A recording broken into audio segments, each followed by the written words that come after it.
Biz Bakı Əlif Məktəbinin prezident təqaüdçüləri, siz abituriyentlərdən gələn sualları cavablandırırıq. Mən Mehri Məmmədli, 668,4 balla Biznesin İdarə Edilməsi ixtisasında 1-ci kurs tələbəsiyəm.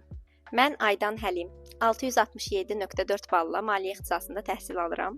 1-ci kurs tələbəsiyəm. Mən Şahin Musayev, 1-ci kurs tələbəsiyəm. 673,4 balla Bakı Əlif Məktəbinin maliyyə ixtisasında təhsil alıram. Mən Emiliya Mustafayeva, 1-ci kurs tələbəsi, 686,5 balla kimya mühəndisliyi ixtisasına qəbul olmuşam. Gəlin sizdən gələn suallara keçək. Prezident təqaüdü nəyə görə verilir? Prezident təqaüdü hər qrup üzrə ən yüksək bal toplayan ilk 25 abituriyentə verilir. Necə olur ki, 680 bal yığan təqaüdə düşmür, lakin 670 bal yığan düşür? Bu yəqin ki, 1 və 2-ci qrup söhbətinə görə çaşqınlıq yaradıb. Belə ki, 1-ci qrupun respublika birincisi 1-ci qrupda 698,3 bal yığıb, halbuki 2-ci qrupda 680 bal yığıb. Deməli, ilk 25 nəfərin dolması da fərqli gedəcək. 1-ci qrupda ilk 25 nəfər 698,3-dən 686,5-ə qədər dolur. Deməli 25 nəfər burada bitir. Yəni 25 nəfərlik yer dolur.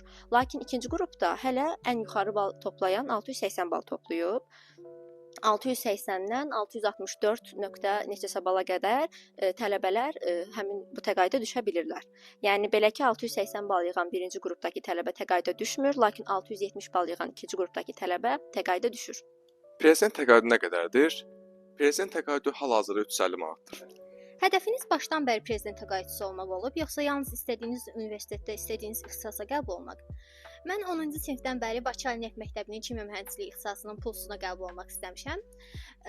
Və nəzərə alsaq ki, 2024-cü ildə ixtisasın balı 678 idi. Ona görə bilirdim ki, hədəfim yüksək olmalı idi. Lakin prezident təqaüdünə düşəcəyimi gözləmirdim. Və siz? Düzü, tələbə yoldaşımdan fərqli olaraq mənim hədəfim başından bəri prezident təqaüdçüsü olmaq idi. Çünki birinci imtahandakı balımla mən bilirdim ki, təqaüdə düşməyəcəm. Buna görə də ikinci zəhd imtahanını verdim. Yəni hədəfim başından bəri prezident təqaüdçüsü olmaq idi. Mənim heç vaxt hədəfim prezident təqaüdünə düşmək olmayıb. Mənim ən əsas məqsədim Bakı Əlif Məktəbinə girmək və yüksək nəticə əldə etmək idi. Və yüksək nəticəm sayəsində əslində təqaüd almışam, amma məqsədim o olmayıb. Mən də prezident təqaüdçüsü olmağı hədəfləmirdim. Tək hədəfim Bakı Əlif Məktəbinə daxil olmaq idi. Vaxtı necə planlaşdırırdınız? İlk öncə etməli olduğum işlərin önəm səviyyəsinə görə siyahısını çıxardırdım mən. Daha sonra da baxırdım ki, nəyə etsəm faydalı olar, vaxtına uyğun gələr. Ondan sonra da hazırlıq məşğələ vaxtlarıma uyğun olaraq da bütün işlərimi yerinə yetirirdim. Mənim vaxt bölgüm bir qədər fərqli idi. Çünki mən hazırlığa 2 saat qala hazırlıq dərslərinə başlayırdım. Çünki bilirdim ki, hazırlıq dərslərini zaten 2 saat qala da məsuliyyətdən eləyəcəm, məcbur olub.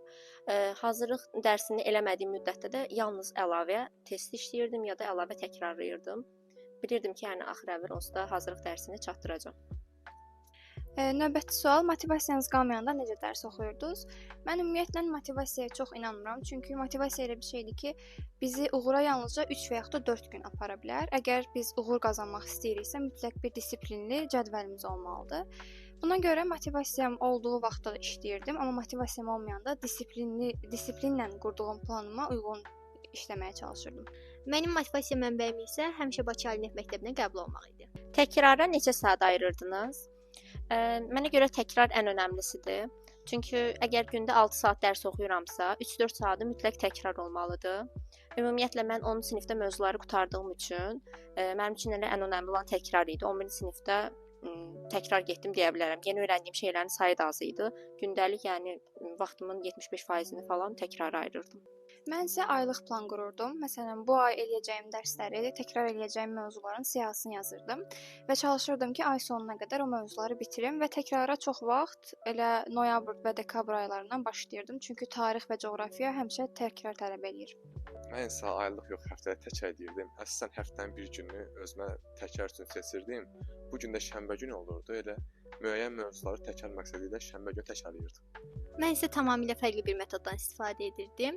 Fizika, riyaziyyat və kimya fənlərinə aid çoxlu ümumi sınaq işləyirdim və beləliklə çətinlik çəkdiyim mövzunu təyin edir, onun qaydalarını təzədən təkrar edirdim. Diqqətsizlik səhvlərini necə düzəltdiniz? Düzün deyim, mən əvvəllər 10-cu sinifdə sınaqlar zamanı çox diqqətsizlik səhvləri eləyirdim və bunun üzərinə tez düşdüm. Mən bir metodum var idi. Bir kitab götürürdüm. Və bu 3 dənə və yaxud da 4 dənə bir-birindən fərqli hərflər seçirdim. Məsələn, ə, p, s və yaxud da l və özümə vaxt qoyurdum. 1 dəqiqə ərzində cümlədə oxuduğum sözlər arasında bu hərfləri işarələyirdim. Vaxt bitdikdən sonra təzədən bütün bu hərfləri yoxlayırdım. Nə qədərini buraxmışamsa və yaxud da nə qədərini səhv yazmışamsa, bunun əsasında özümə bir plan qururdum. Məsələn, əgər səhvlərim ilk başda olursa, bu deməkdir ki, mən ilk başlarda fokusumu toplaya bilmirəm. Bunun üzərinə çalışırdım. Əgər səhvlərim sonlara yaxındırsa, bu deməkdir ki, mən tələsirdim və yaxud da sonda diqqətim dağılırdı və daha çox bunun üzərinə düşürdüm. Sınaqlardan adətən neçə yığırdınız? Buraxılış sınaqlarından mən adətən 275-285 arası yığırdım. Sonuncu xatırlayıram ki, getdiyim sınaqda 285 yığmışdım. Buraxılış nəticəm isə 295.8 oldu. Blok sınaqlarından isə 375-85 belə arası yığırdım. Ancaq blok imtahanındakı nəticəm 371.6 oldu. Yəni sınaq nəticəsinə təqribi olaraq oxşar gəlir deyə bilərik, ancaq yenə də dəyişdirmək sizdən asılıdır. Mən isə sınaq imtahanlarında, xüsusən buraxılışda balım hər ay sınağa gedirdim. Balım 260-270 arası gəlirdi. Maksimum 282 yığmışdım. Lakin buna baxmayaraq dimin imtahanından 294 gəldi buraxılış balım. Yəni bu o deməkdir ki, sınaq imtahanından əgər zəif nəticə almısınızsa, buna görə məyus olmayın. Çünki dim imtahanı ilə sınaq imtahanları arasında fərq var. Bu barədə mənim fikrim biraz fərqlidir. Buraxılış imtahanlarına nə qədər çalışsam da, imtahana kimi sınaq imtahanlarından 265-dən artıq bal yığa bilmirdim. Amma getdim nəticədə 291.2 bal topladım. Blok imtahanlarında isə imtahandan qabaq getdiyim sınaq imtahanında hansı balı yığdımsa, eyni balı getdim blok imtahanında yığdım, 382 bal. İmtahana neçə gün qala oxumağı dayandırmaq lazımdır? Əslində mən imtahandan əvvəlki gün dərs oxumağın əleyhinəyəm. Çünki məncə imtahandan əvvəlki gün abituriyentlər daha çox istirahət eləsə daha yaxşı olar. Normalda mənə də müəllimlər tövsiyə edirdi ki, bir gün qalmış imtahana, heç bir şey oxumayım. Amma mən imtahana gedən vaxtı maşında mənim anam ingilis dili müəlliməsidir və onunla hazırlaşmışam. Anama dedim ki, heç olmasa bəzi qaydaları oturaq təkrarlayaq elə belə və anamın mənimlə danışdığı son qayda imtahanda bir sual olaraq qarşıma çıxdı və anam sayəsində o bir sual düz yazdım, yoxsa səhv yaza bilərdim. Fənlərlə bağlı nə tövsiyəniz var? Mən riyaziyyat haqqında bölüşəcəm. Məncə riyaziyyat ən çox praktika gərəkdirən fəndir. Riyaziyyatın xüsusilə də toplunun sonuncu suallarını dəfələrlə işləməlisiniz.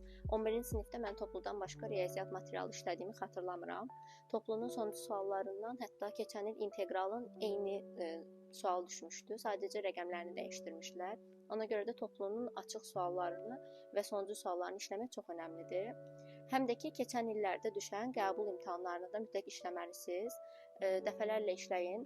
Situasiya sualları ilə də əlaqədar fərqli tip situasiya sualları görmək sizin üfüqünüzü açacaq və düşünmə tərzinizi dəyişdirəcək. Həmçinin də situasiya sualları onsuz da sizə riyaziyyatda verilən çətin mövzulardan düşən suallar olacaq. Sonuncu sual çox vaxt ehtimaldan düşür, yəni bu mövzulara diqqət edə bilərsiniz.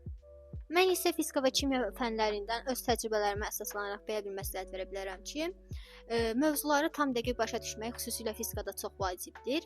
Həmçinin mütəmadi təkrar imtahanlarda yaxşı nəticə əldə etməyinizin açarı ola bilər və kimyada əgər reaksiyaları yadınızda saxlamaqda çətinlik çəkirsinizsə əgər, yazaraq öyrənməyinizi tövsiyə edirəm.